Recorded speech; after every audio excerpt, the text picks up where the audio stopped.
and we have one of the most important topics in the summit. And if it goes well, we are able to move with some strong recommendations from this session. Africa and this World Health Summit will have made a big impact. So I am going to, we are 3 speakers, and we are now going to play around with our time. I will kick off and give you a bit of the history of the journey of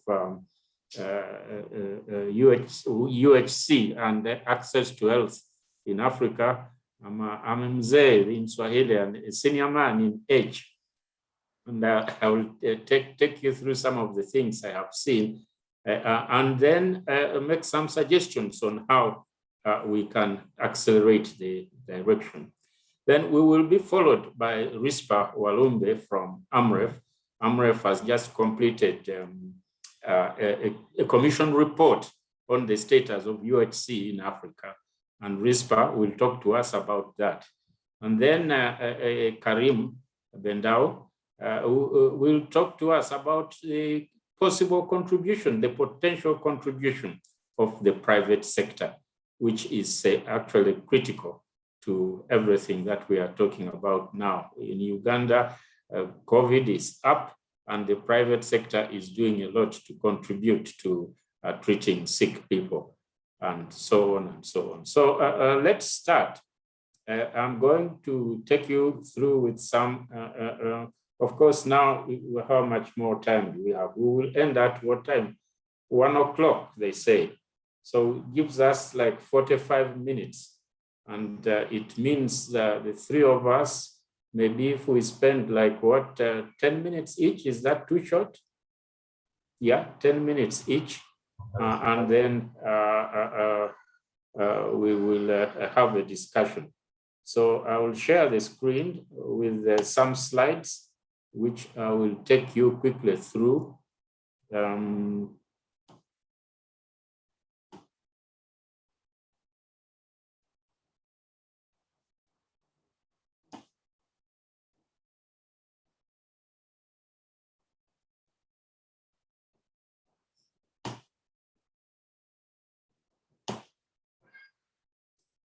So those are my slides.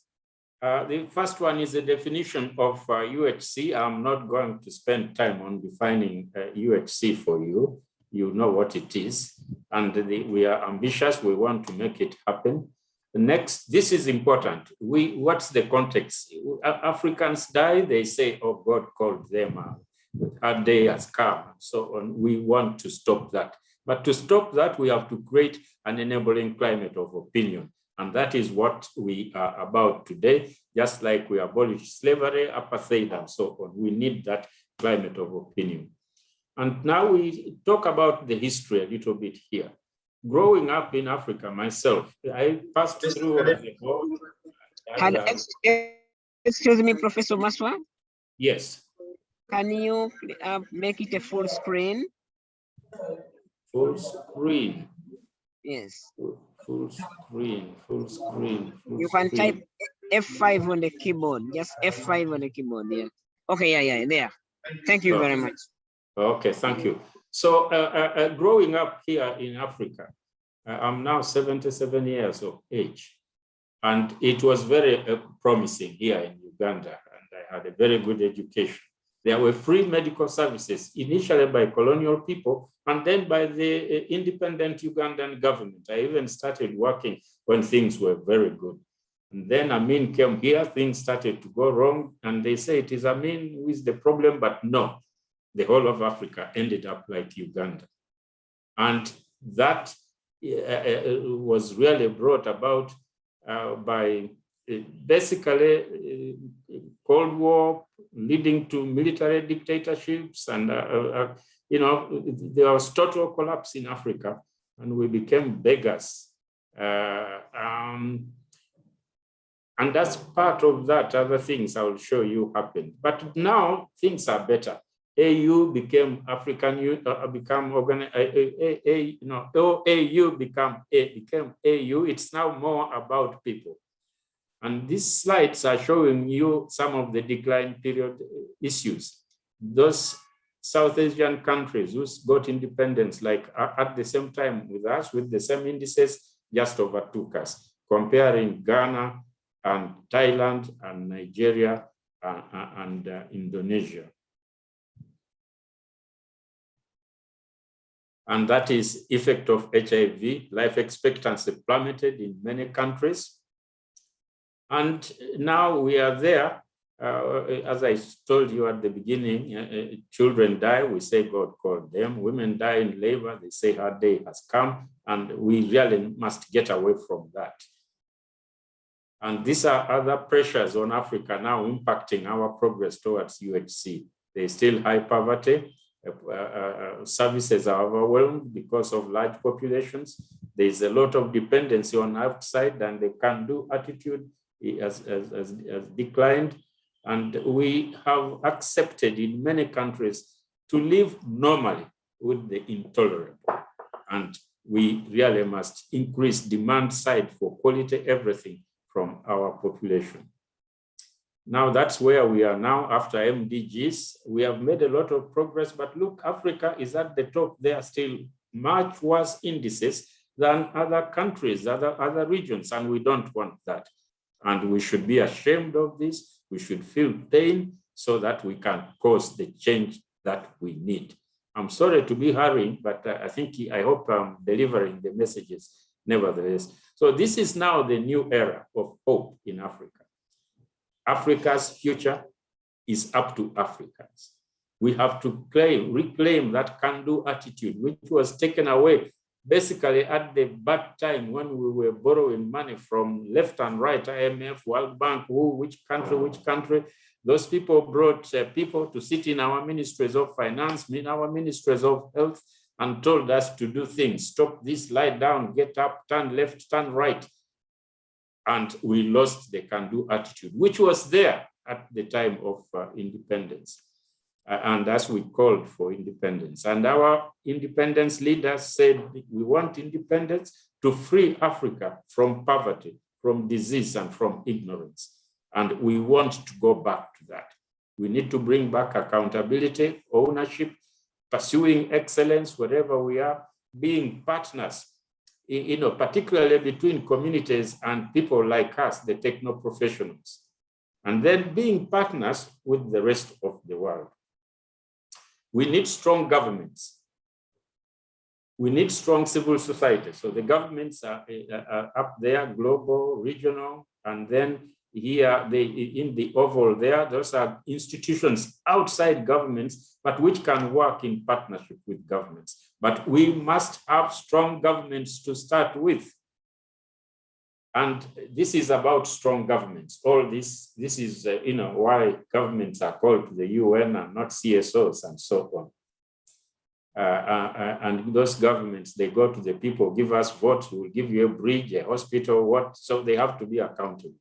Now, this is now about growing capacity. Capacity grows from what is already there in cognizance of the political and social and cultural environment. And institutions to grow capacity exist in most African countries.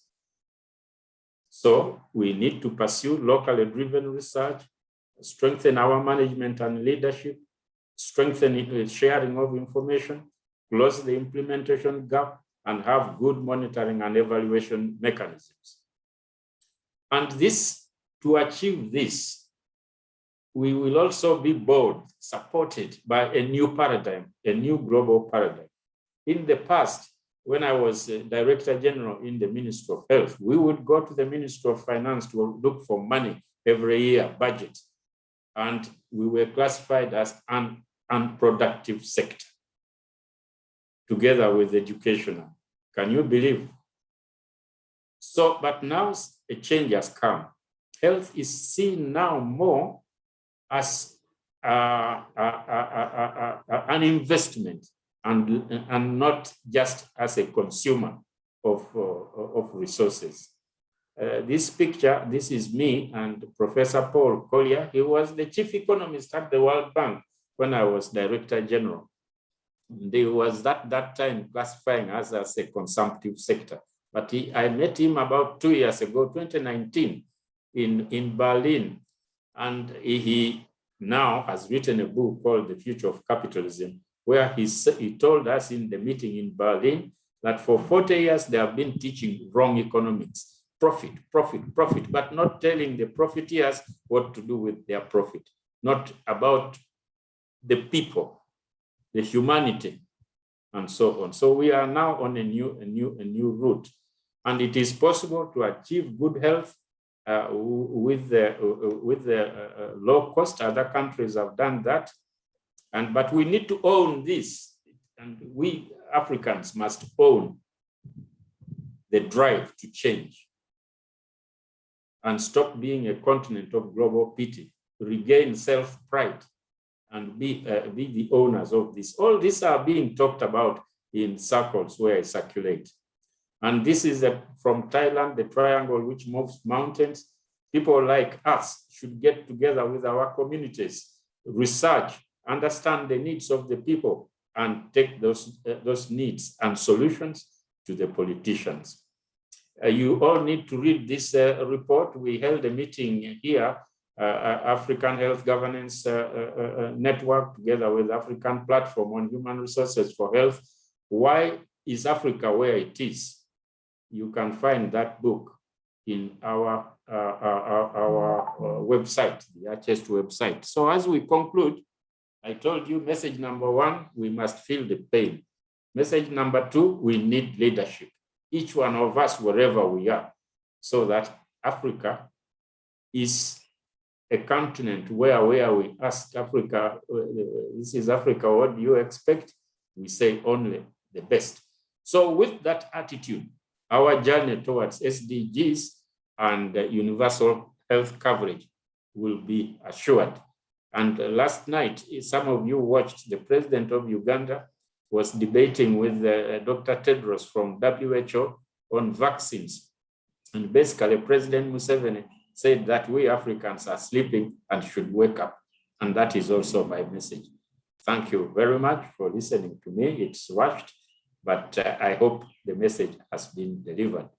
So with that, we now go back to the panelists. I'm now going to invite our sister. She's much younger than me, Rispa Walumbe from AMREP, to tell us where we are with SDGs. Rispa. Thank you so much, Prof. And thank you again for the opportunity. I think you've really set the stage for the conversation. And I'm really excited to be here on behalf of course, the Commission, which you and also Dr. Karim here were part of. So I'll also quickly go through the discussion and really just hit the main points around the Commission. And I'll start here by giving an overview of the Commission. So of course, the AHAI Commission is the Africa Health Agenda International Conference Commission. And it's a commission that brought together 11 global health experts from across Africa. We wanted a homegrown, relevant and Africa-specific team to be brought together because we believe we have the expertise. And so we decided to bring together 11 global health experts who would craft a report on the state of universal health coverage in Africa. And of course, this resulted from the discussions in AHAI 2019. And also there were several iterations that were similar to the AHAI Commission, such as the Lancet Commission. So of course, the Secretariat is led and hosted by AMREF South Africa. But really the report is owned by the commissioners and the technical advisors, and more largely is owned by the African people. So this report was not only to describe the state of UHC in Africa, but also to provide recommendations to state and non-state actors. And the approach that we took from this process was really around using the best available evidence from literature reviews, secondary data analysis. But we also saw it important to have in-depth interviews with stakeholders from across the continent, from different countries, representing the different regions within the continent, and also representing the diversity we have within the continent. Then something else we did that I think was very different was we decided to also look at people and look at people's stories. And we decided to collect community stories from across the continent, which also informed the recommendations and the thinking process around this report. And of course, finally, of course, the commissioner deliberations, because again, we brought experts together and we brought them because of their vast knowledge and expertise and experiences living and working on the continent. And so we thought it best to also include their deliberations as part of our report. So of course, phase one of this process was the report creation. But the second phase is this discussion we're having here, which is the dissemination process and really going into the discussions and the implementation. So of course, we had three overarching questions that were really the drivers of our thought process. And the first part was to look at the progress that has been made by African countries towards universal health coverage. The second question, which we grappled with, was looking at the challenges, but also the opportunities that Africa had in terms of embarking on their journey towards universal health coverage or really accelerating that journey. And finally, of course, we made recommendations around that were not just recommendations for the sake of it, but were recommendations that were cognizant of the challenges and opportunities and that were transformative. So a couple of points I wanted to make here is just in terms of identifying just the landscape on the state of UHC in Africa. One, I think is important to note is that there actually is regional commitment towards universal health coverage. The conversations around universal health coverage are very strong and formidable. And I think that this is it's a good foundation for us to really accelerate progress and our implementation processes. The other thing we have is that 93% of African countries actually have a health sector UHC policy or include UHC as a goal in their policies and strategies, which again is critical because that is the foundation and the guiding principles for the institutions responsible for really accelerating UHC. But on the flip side, we also still have 97 million people in Africa still experiencing catastrophic health expenditure. And this has actually increased from 6.6% in 2000 to 8.2% currently. So and then on the other side, we also have, while the proportion of people who are falling into poverty has reduced from the year 2000, we still have health outcomes that are quite lacking in terms of what we are hoping for our ambition, which I think is something that Professor Omaso has alluded to. In comparison to how much we are in terms of the population, we are 17% of the world's population, but we are 23% of the global burden of disease.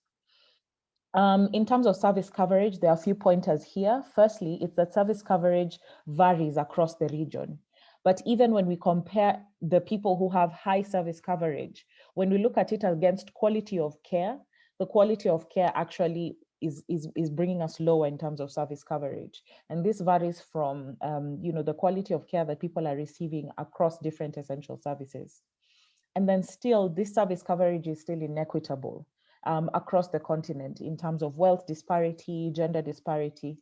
And also we have a couple of other things here that really encompass all of the discussions we've had, is that there are large variations even within countries and even within a particular country and across the different countries and the entire region as a whole. Finally, of course, I'll just point out that the mobilization of resources is still a challenge, especially for African countries, because it's affected by inadequate economic performance in some cases, and also not leveraging on the accelerated economic performance where there is some. So I'll just jump straight into the recommendations, and I see I have about 4 minutes left. So first, our state actor recommendations. One, and I think this has been really prioritized by Professor Maswa's introductory remarks, is that health really needs to not only be viewed as a priority, but as an investment. And as he said, as we already had this in place, and we need to look at that, go back to that, even as we had in the post-colonial period, to look at health as a priority and an investment. The second thing we need to do is really rethink how we design our healthcare systems. We need to think through how we orient them, how we apply them to the specific communities that they serve, and make sure that they're more comprehensive, more holistic, and that they're based in primary care, so that we have more flexible models of service in terms of how people are receiving services. And of course, this also, we have to put our money where our mouth is, right? So that includes, when we say redesigning health systems towards primary healthcare, that also includes distributing resources towards primary healthcare as a priority. The other recommendation is also around implementing health financing reforms, but not just implementing them for the sake, but really looking at how they're relevant to the context, that the country context. So part of this is also looking at domestic financing. And when we have discussions around domestic financing, we need to really be in charge of our finances in terms of dictating where our resources are placed for the healthcare system. So it will be really important for us to think through how we can start to mobilize resources, or even increase our resource envelope for healthcare, and making sure that it's actually coming from the public resource pool. The other part is also really unpackaging this I call it the animal called strategic purchasing, and really unpackaging it for the context that we're working in, so that we're leveraging it not just for efficiency, but also for governance and accountability of the resources we are trying to pull towards the healthcare system. Now, when it comes to strengthening governance and accountability, the main thing here is to look at political commitment towards UHC. And not just looking at it in the first stage of just announcing it and talking about it, but really looking at political commitment, how it transcends the policy formulation stage, the implementation process, and also the resource mobilization process, because again, it does dictate how we allocate resources and how we prioritize our implementation of our different projects. The other part for strengthening governance and accountability is really having a more cohesive relationship between stakeholders in the political space, in the policy space, and also in the advocacy arena. Finally, for the state actor recommendations is really looking at multi-sectoral and regional collaboration. This is and this I think I'll leave this to Karim to really break it down in terms of how we can leverage the private sector. But I think for state actors, it's really to have an open door policy for discussion. Finally, for the non-state actors, the first thing is to look at regional collaboration across and different institutions, and such as even the African Union. And I think we have seen that in light of COVID. The different collaborations we have leveraged. The other part is really on structured leadership and governance programs for really increasing people's capacity within state actors, looking at and using local projects actually as the capacity development process discussion continues, especially if we are looking at leadership development amongst the state actors. And finally, we're looking at the importance of community when it comes to social accountability mechanisms, and also putting the community first. I think that is something, again, that Professor Maswa really emphasized, that we are not working for the sake of creating a system, but the system is really to serve the community. And how do we make sure that we are working around that and putting communities first, and also working with communities to design a system that is focused on them, focused on people.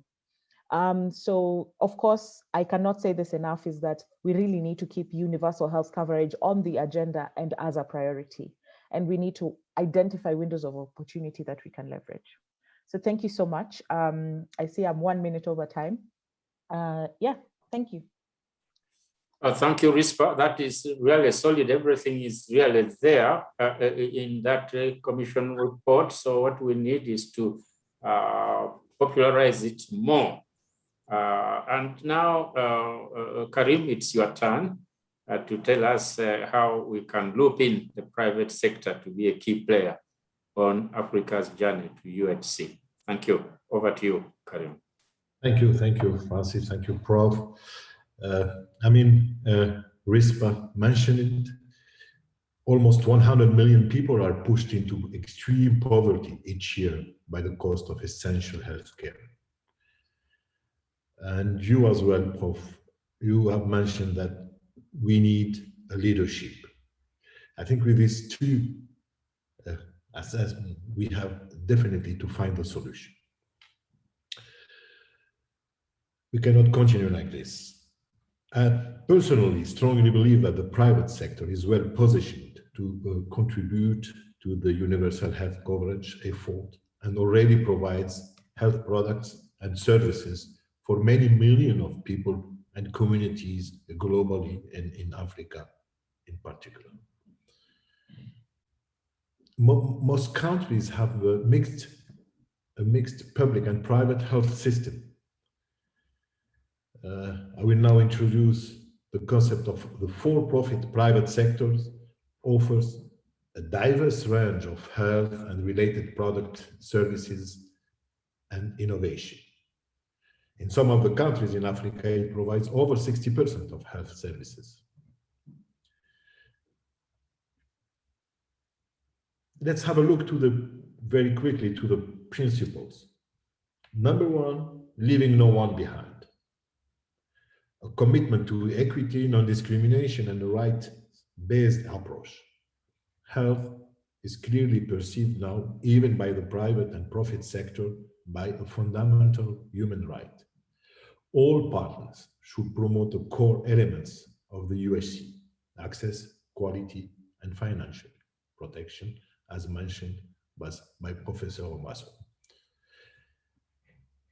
We need now a full transparency and accountability for results. All partners should act responsibly. We have to adhere to established codes of conduct, operate transparently within a relevant regulatory and legal framework, and recognize the accountability to people and communities. We need also an evidence-based national health strategy and leadership. All partners should ensure their efforts are evidence-based and aligned with national priorities and policies or regional policies, and acknowledge as well and support the roles of the governments, stewardship, and public financing in ensuring availability, accessibility, acceptability, and quality of service and product delivery across both public and private sector. International cooperation based on mutual learning and cross-learning is very important. The mutual learning should be fostered among private sector partners and with other stakeholders on how best to support progress toward the universal health coverage. The private sector wants to be part to achieve universal health coverage. We see governments engaging with the private sector now and identifying common interests to foster new partnership for universal health coverage. Before getting into partnership, we have clearly set the regulatory processes such as legislation, monitoring, and compliance. I think the private sector have been sometimes, maybe for some reason, stigmatized, but the private sector is not the problem, not even a part of the problem, but we are an important part of the solution. Clearly not the whole solution. Governments need to create the ecosystem from training of youngsters to regulatory strengthening, to cutting corruption, creating insurance system. The industry can create dynamic solutions, create employment, economic progress and development, and create also availability of health product. Neither side can work properly if other does not. The biggest mistake in the pathway to Africa universal health coverage is to think this is only public sector and civil society driven. No, it's really a partnership. Government, communities, private sector, and in the center, the universal health coverage. I mean, even it's a bit surprising. I would suggest that we should, profiting from the profit, we need to make sure that we align the private sector interest with the universal health coverage.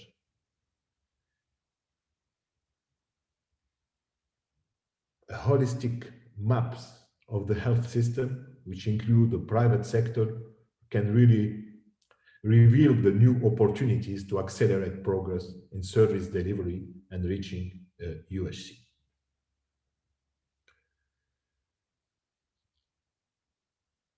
We, because I'm talking here on behalf of the IFPMA, we pharmaceutical companies agree about the importance of a framework for appropriate interaction and to build trust.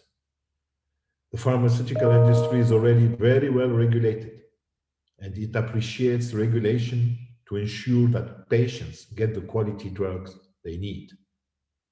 The private sector believes in collaboration and is very well trained for that.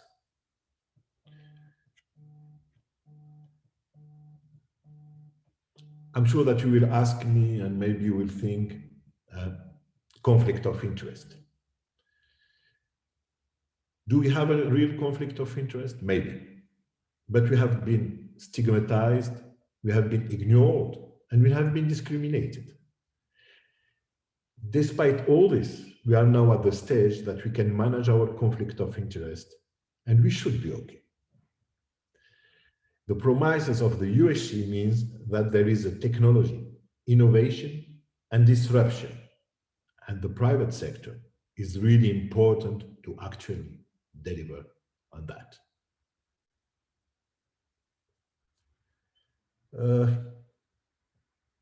I will not go through all what the private sectors, because otherwise it's going to take another half an hour, but how the private sector can maximize the existing contribution to ESG, yes, we can summarize as follows. One, offer quality products and services that consider the needs of all people, including all poor and marginalized population, and make this affordable, accessible, and sustainable.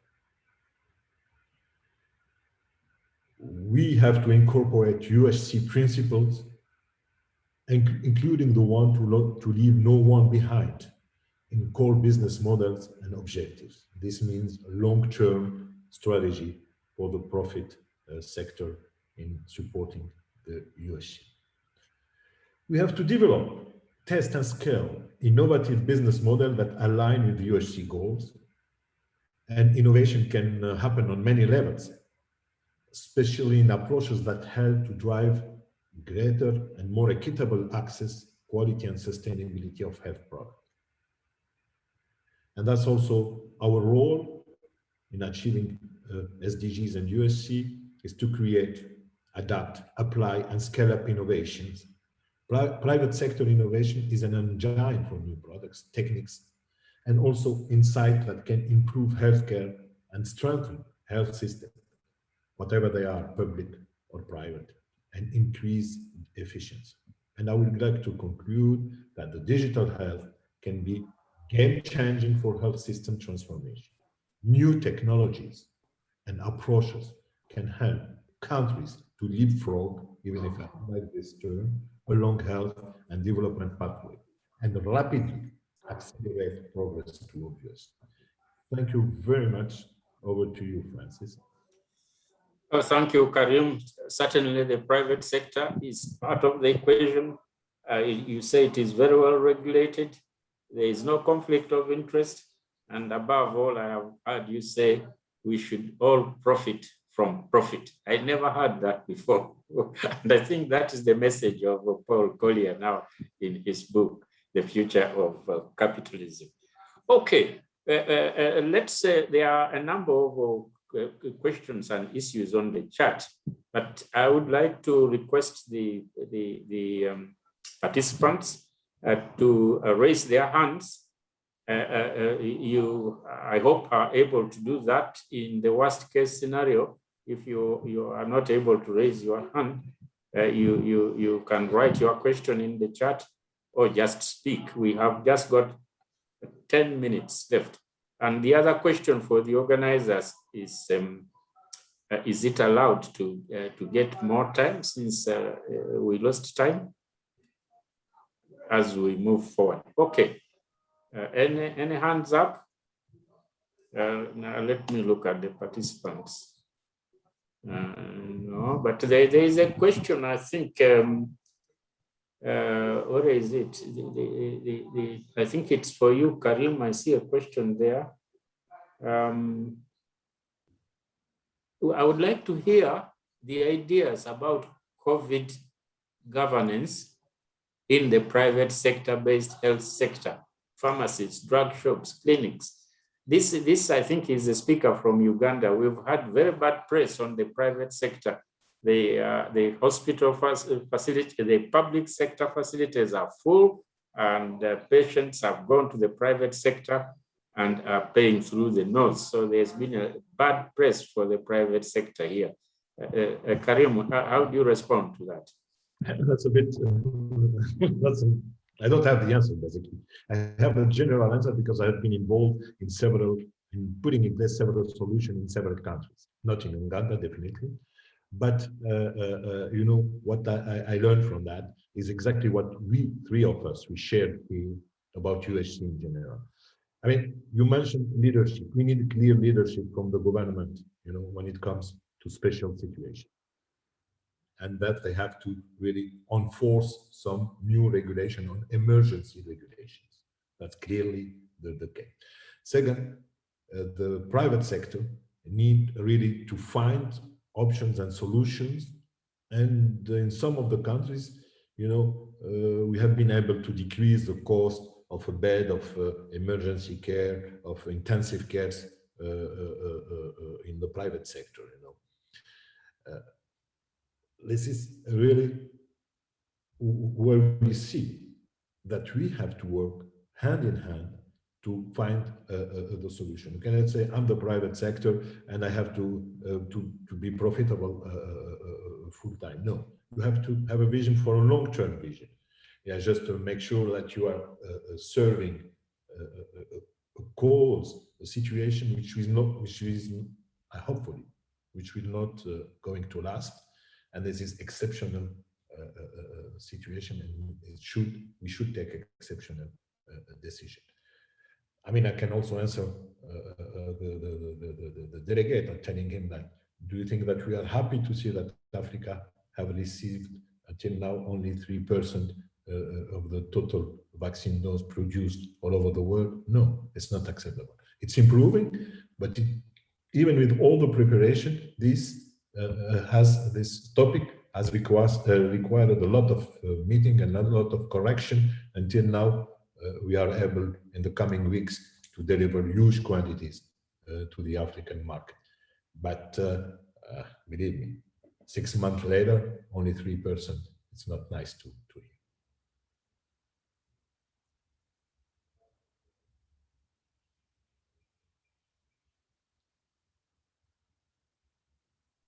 You're on mute, Prof. You are on mute, Francis.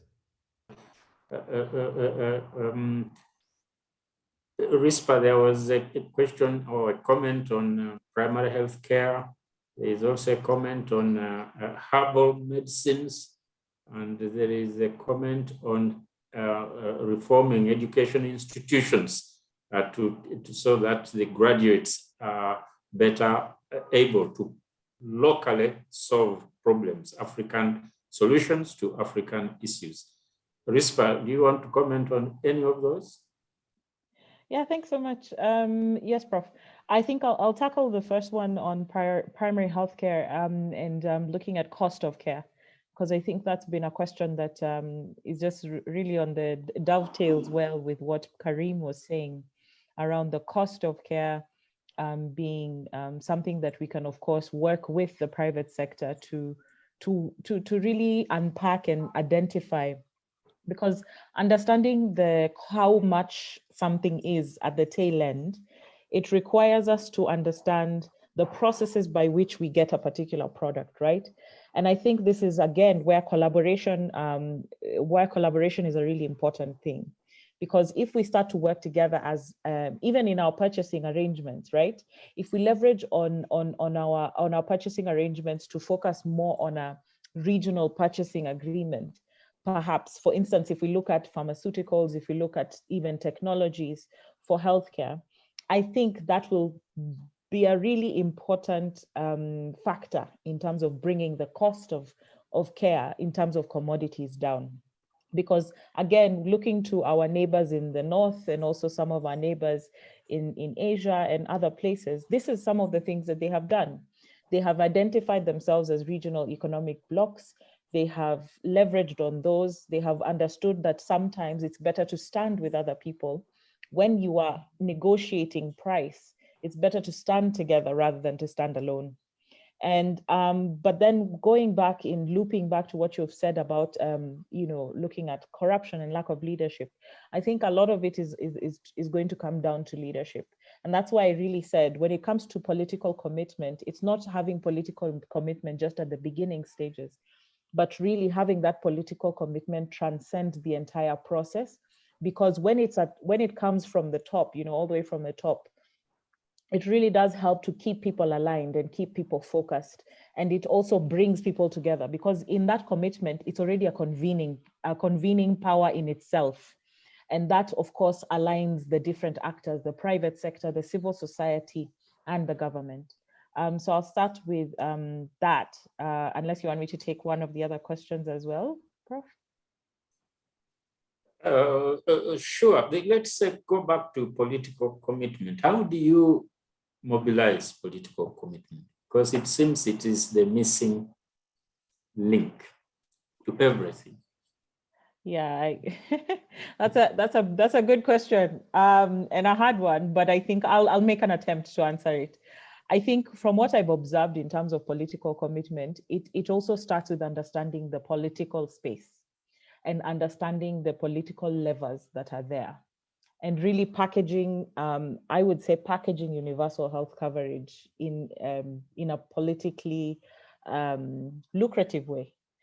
So understanding the motivations of our political leaders is going to be really critical, and really working with them at the head of the process. So putting them at the fore, putting them as the face of even universal health coverage. I think that's one of the things that we can use in terms of making sure that we get UHC on the agenda, keep it on the agenda, because it should be owned by two people, in my mind. But I'm happy to have a discussion around this. One, it should really be owned by the community. It should be owned by the community, and ownership for the community and ownership by the people cannot be understated, because the community will drive the political conversation, especially if they're able to rally together to push the political space. And then thereafter, it should also be owned by the political leaders, because they will then action what they're being told by their communities and by the people they represent. Maybe that is a very long answer, Yeah. but yes, yeah. Over the years, struggling with this topic, in a moment, Karim, my challenge and advocacy has been to people like us who are attending this meeting, very highly educated people, very knowledgeable people. But where are we in mobilizing political will? Where are we in linking with our communities so that we who have been privileged to be so much more exposed can walk hand in hand with them and go together to the politicians and you say, this is what we demand. Many of us have got the education, sometimes paid by the public, and got into planes and are enjoying life, living better elsewhere, just criticizing what is happening here. Can we get African professionals to do more than we are doing? That is my call. And Karim, your hand is up. My hand was up because I have to leave at 11 sharp because I have a meeting with the Tunisian Minister of Health. But okay, you go and tell him what your people want. This happened already. Huh? It has happened already. So you seem to be getting on very well over there. Okay, we did ask the question whether we have more time, but it has not been answered. So like being good people, maybe we don't want to overrun the meeting. It might have other implications. I don't know what you think. Should we end now, or should we ask for time? We lost a lot of time. Half of our time was lost, but I think the messages which have come through from the three of us are very relevant. I'm sure they are being recorded. I also see that there is a television station here in Uganda, which may be broadcasting us live, I hope, or recording, and that the outcome of this very fruitful discussion will become part of the overall resolutions of the World Health Summit. So I want to thank the two of you for taking the time to prepare for all this, and you might be called upon later in the preparation of the summary of the session to make additional contributions. So thank you very much. Thank you very much, audience, for sticking with us despite the long delay. And let's also thank the World Health Summit organizers for making it possible for us to deliberate. So have a good day, and thank you very much for joining. Bye-bye. Health is yes, Karim. Health is not a cost, it's an investment. Health is not a cost, it's an investment. It's an investment. It is an investment.